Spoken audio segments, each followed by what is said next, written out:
Federica Moretti, 26, a successful architect in Milan, discovers by chance that her family has organized a big party to celebrate her older brother's birthday without inviting her. This discovery leads her to reflect on the family relationships that she has always taken for granted and to confront years of subtle exclusions and favoritism that she has never faced. Through a series of events that will change family dynamics forever, Federica will have to decide whether to fight for her place in the family or build a new life independent of other people's expectations. Hina. My name is Federica Moretti. I am 26 years old, and what I am about to tell you has changed my life forever. Period. It was a cold November evening in Milan. The yellow leaves of the plane trees on Corso Buenos Aires were twirling under the street lights as I was returning from my architecture studio. The air smelled of roasted chestnuts and that light drizzle that makes everything more melancholic. I was on my way home, walking towards the house, when I felt my phone vibrate inside my bag. As I expected, it was a text message from my cousin Alessia. Congratulations on your brother. What a great party last night. I'm sorry I didn't see you. My heart stopped. Party? What party?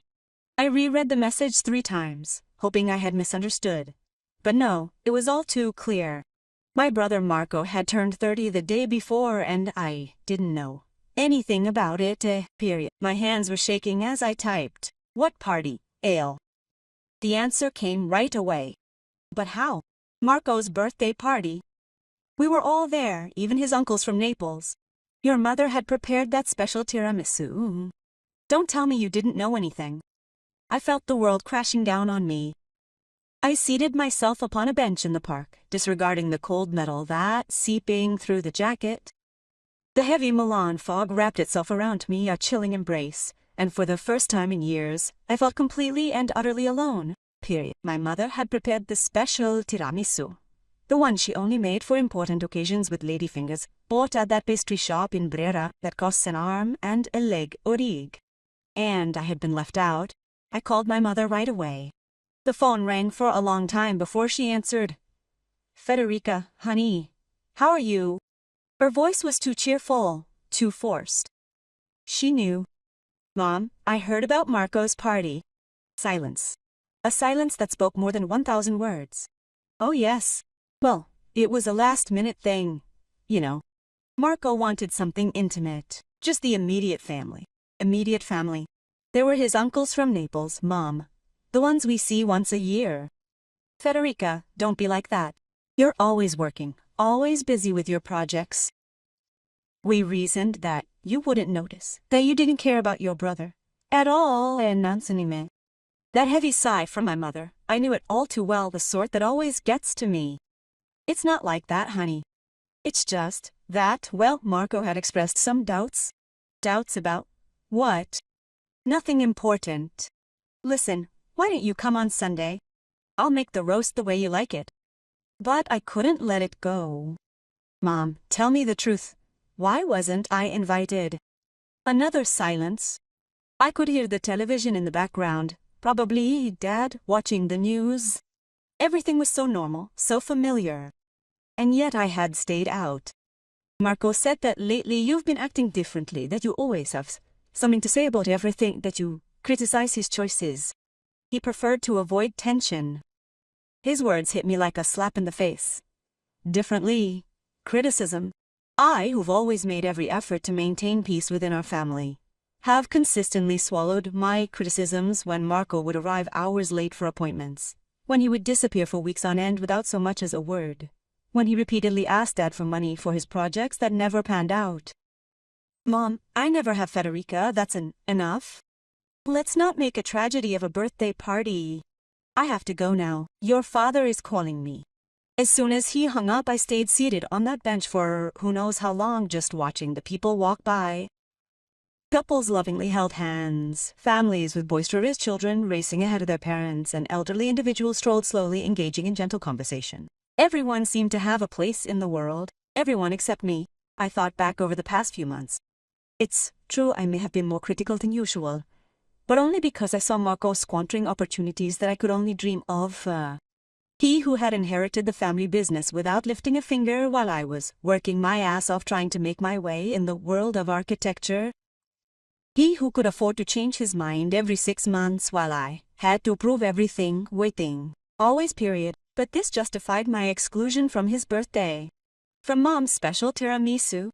The rain started to intensify and I finally decided to get up from the bench. My legs were numb from the cold, but the physical pain was nothing compared to the one I felt in my chest, period, as I walked home. I began to review all the little episodes of the past few months. The times Mom had changed the subject when I told them about my work successes. The silences when I talked about my projects. Marco's indifference when I had suggested that we collaborate on a project, period. Have you ever experienced the feeling of being invisible within your own family, loving people who seem utterly unaware of your presence as if you barely exist at all? That night, lying in my bed in the latex mattress I had bought with my sacrifices, I made a decision.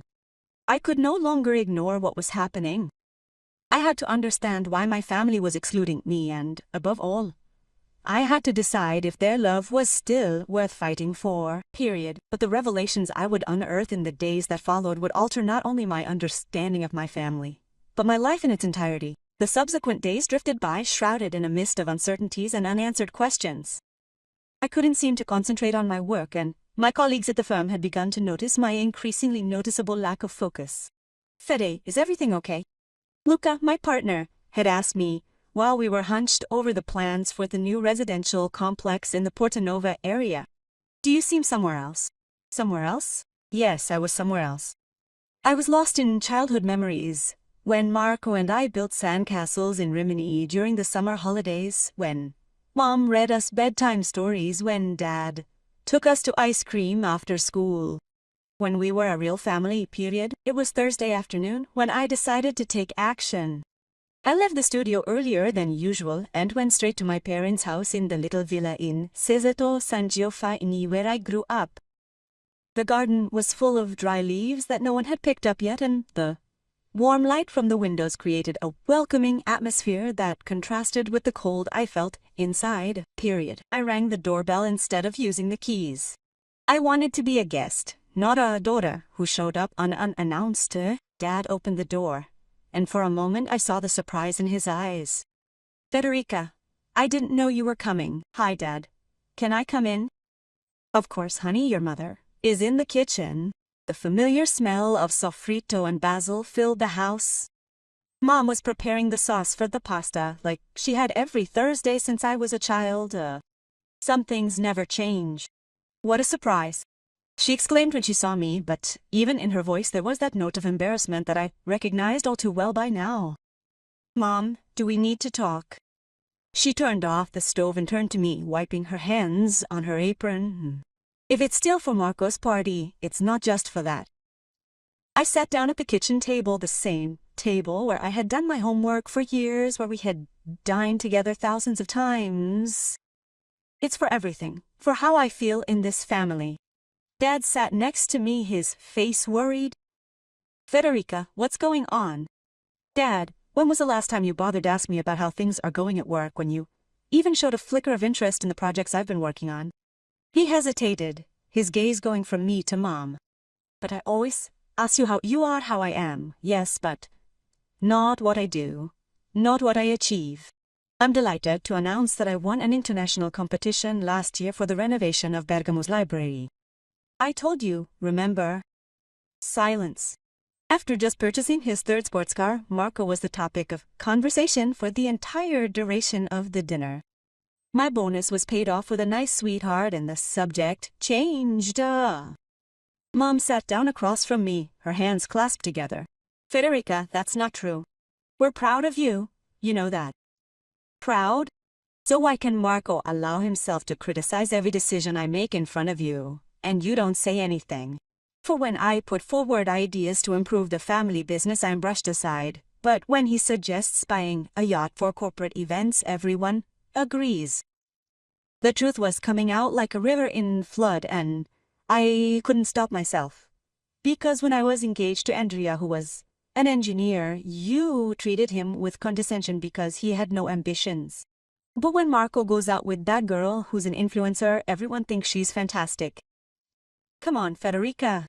Dad tried to interrupt me. "No, Dad, let me finish. Because at my cousin Stefano's wedding, when they asked me to give a speech because I was the best at speaking in public, Marco said yes. He told me in front of everyone that I was too intellectual and that I risked boring the guests. Finally, the tears I had been holding back for days began to flow freely. And why didn't you say anything? Mom slowly got to her feet and started pacing nervously around the kitchen. Federica, Marco may be abrupt at times, but he does it because he loves you. He's protective. Protective. I laughed bitterly. Mom, Marco isn't protective. Marco is competitive. He can't stand the fact that his younger sister is successful in a field where he doesn't excel. Don't say that, Dad intervened. Marco Mom. Well, Dad, Marco tolerates me when I don't upstage him. The birthday party is just the latest episode in a long series. I took out my phone and showed them the photos I had found on social media. Look, 20 people, relatives, friends, colleagues, bolongs. Is your accountant even there? But not his sister. The photos showed smiles, toasts, Marco blowing out candles surrounded by everyone's affection. Everyone except me. Alessia told me that you had toasted to the united family. I was at home, all alone, wondering what I might have done wrong when Mom sat back down, her hands shaking slightly. Federica, maybe. We were wrong, but we didn't mean to hurt you. You didn't mean to hurt me. Anger was taking over, Nefertad. So why did you do it? Why is everything always easier for Marco? Because his mistakes are character, while my successes are luck. Dad got up and went to the window, his shoulders hunched. Maybe because Marco has always needed more support, and I haven't. Because I'm quite capable of managing on my own, you might think I don't require your affection. Or recognition. I looked at my parents, these people I loved more than anything in the world, and for the first time I saw the truth in their eyes. It wasn't meanness, it was ignorance, years of small choices, unconscious favoritism, different expectations. I always thought that all I had to do was love you in silence. I whispered that there was no need to ask for attention, that my place in the family was guaranteed. I was wrong. The silence that followed was deafening. Only the ticking of the cuckoo clock that Dad had bought years ago in Munich. And what would you have done? Would you have gotten up and left everything as it was, or would you have fought to change things? Half an hour after I left that house, I had reached a decision. It was a decision that both scared me and excited me simultaneously. It was time to stop waiting for my family to finally see me. Period. It was time to start showing up, but the confrontation with Marco, who was waiting for me the next day, would reveal truths even more painful than the ones I had already discovered. Friday morning dawned, and with it a determination I hadn't felt in years. It was raining outside, but that November rain, which usually made me sad, today seemed to wash away my doubts. I knew what I had to do. I called Marco and asked to see him. Not on the phone, not by text, in person. He had tried to postpone it, saying he had commitments, but my voice must have betrayed the urgency because in the end he agreed to meet me at our favorite bar. The small cafe right next to the canals was my spot for a quick croissant before heading to school. And as usual, I arrived early and chose a seat by the window. The one we liked the most because you could see the canal. The water flowed slowly and darkly, reflecting the lights of the street lamps still on in the gray dawn. Full stop. Marco, as usual, arrived 10 minutes behind schedule. He was tall and elegant in his cashmere coat with that confident smile he'd clearly inherited from his father. For a moment, I saw my older brother again, who defended me from bullies in elementary school, the one who taught me to ride a bike in the courtyard of the house. Feed. Sorry I'm late. Traffic is insane. He kissed me on the cheek and sat down, immediately ordering an espresso. So, what's so urgent, and your birthday? His smile faded a little. Oh, Mom told me you were angry. Angry, Marco. I didn't even know it was your birthday. My cousin wished me a happy birthday for you. She looked down, fiddling with the sugar.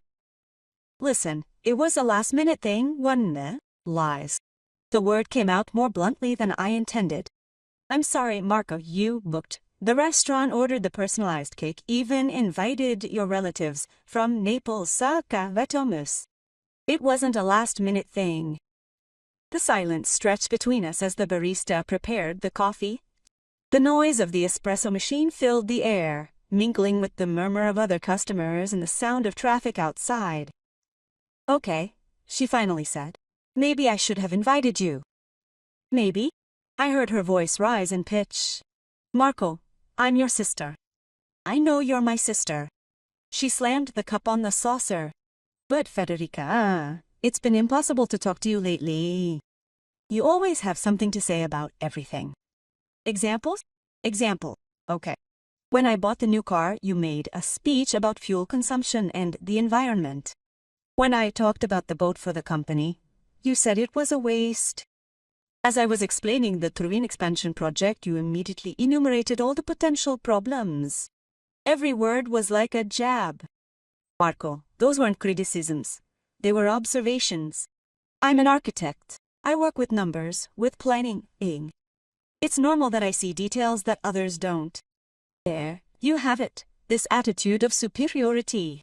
I'm an architect. I understand, you don't. I felt like I'd been slapped.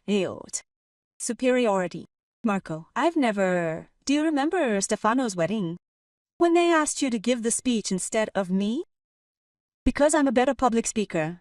Everyone knows that, and you stood there with that professorial tone of yours, explaining the importance of architecture in relationships. A 10-minute metaphor that no one understood. The memory came back to me clearly. I had prepared that speech carefully, thinking I'd make a good impression, but instead, people were bored, trust me, and they were looking at their watches. That's why I said you were too intellectual. You could have told me in private, I whispered. I could have, but you never listen. You lock yourself in your world of projects and successes and look down on all of us. His words hurt me, but I had to understand. Is that why you excluded me? Because you think I feel superior? Marco sighed, running a hand through his hair. It's not just that. It's what the hell, Federica. You've become so perfect that it's hard to be with you. Your perfect apartment, your perfect career, your international projects. And what are we? The provincials of the family. I never said, you don't need to say it. You can tell by the way you look at us when Dad tells the same story for the 100th time, or when Mom worries about things you consider trivial. I leaned back in my chair, feeling empty. So you think I despise family, Wall? I don't. But you've clearly surpassed our level, and that makes everything complicated. Complicated for whom? He raised his voice to me, then looked around and lowered his tone. Ora. To me, Federica, you are my younger sister, but you are more successful than me. You have won awards, you travel for work, you are interviewed in the newspapers. It's my role to manage the family business, the business my grandfather constructed and my father left me. The truth, finally. The harsh, painful truth. Marco, I spoke softly, saying, I never once asked you to compete with me, you know. There is no need for me to ask. With every professional victory you bring home, I feel increasingly smaller and insignificant. And the worst part is that you are entirely unaware of it. We remained silent for several minutes. Outside, Milan was waking up completely.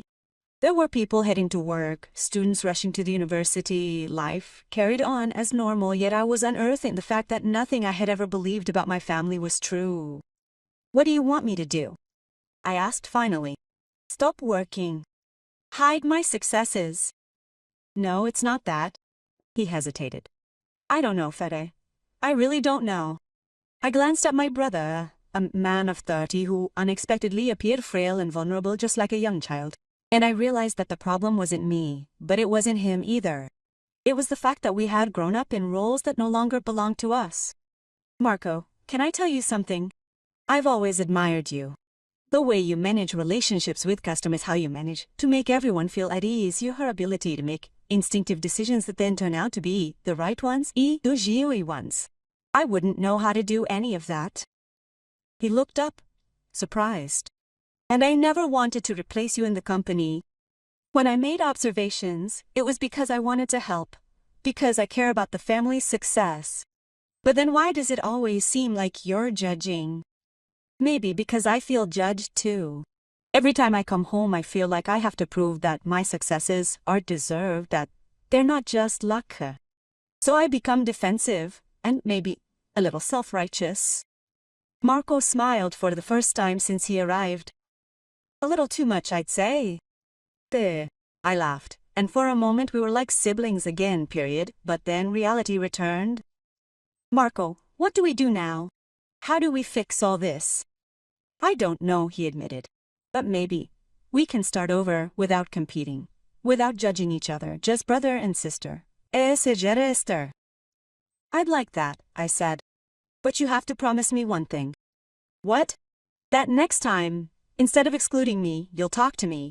If I do something that bothers you, tell me. I'm your sister. I can handle criticism. I promise, he nodded. And you promise to be less perfect? I promise to be more present, I smiled. And maybe even tell him about my failures every now and then. We left the bar together, him heading to the office, me to my studio, but before we parted, he gave me a big hug. Feed. Yeah, I'm sorry about your birthday. Really? I'm sorry for being a difficult sister. You're not difficult. You're just intense. As I watched him drive away through the Milan traffic, I realized that sometimes families break up not because of malice but because of misunderstandings that build up over time, and that repairing things doesn't mean going back to how things were before, but rather building something new. Period. What about you? Have you ever discovered that the problem in your family wasn't just one person, but a mechanism that had jammed over time? That evening I called my parents and suggested we have dinner together. I said to start over because I've learned that love in a family isn't measured by the parties you're invited to, but by the will to stay, to fight to understand each other. Even when it's hard, period, even when it hurts, especially then.